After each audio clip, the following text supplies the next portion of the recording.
Om Tat Sat. My humble prostrations to the all-pervading Brahman, to my worshipful Guruji, Swami Jyotirmayanandaji Maharaj, to sage Narada and all the sages and saints, and to each of you, divine soul, watching today's satsang. So today we will be studying Sutra number 23 from the Narada Bhakti Sutras. We are on chapter 1, Nature of Parabhakti or Supreme Devotion. So let's get started. Sutra 23. Tad vihinam jaranamiva. Tad vihinam jaranamiva.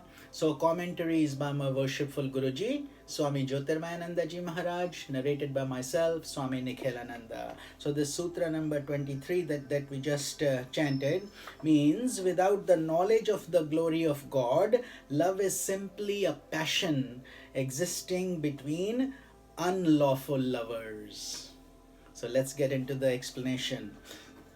It is impossible to develop spiritual love without the increasing awareness of divine glory.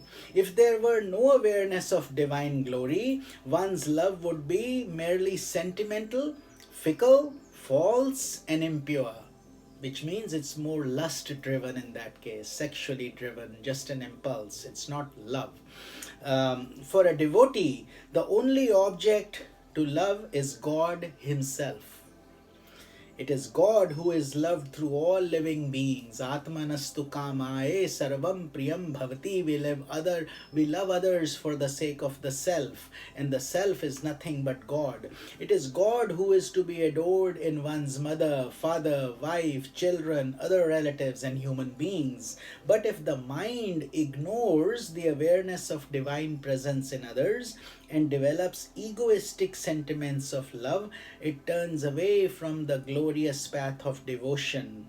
As a lady who turns away from her righteous husband and she seeks pleasures through evil associations. So it becomes sinful when we just want our pleasure. It's focused only at the body level and only for ourselves.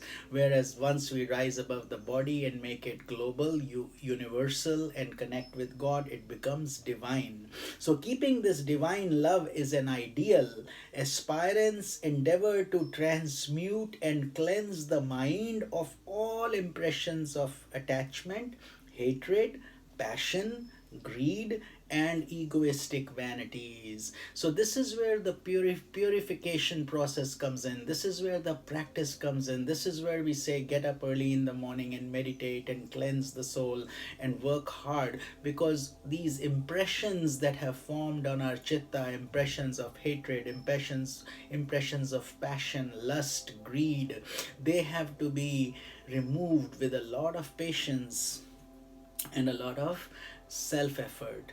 Then divine love can reveal itself even as the moon upon dispersal of the clouds. So if the clouds are hiding the moon, you don't see it, but as soon as the clouds are gone, you see the full glory. Much in the same way, we have these clouds of passion that have and greed, lust, etc., that have covered the moon. So our objective is to purify and disperse the clouds so we can see the moon clearly.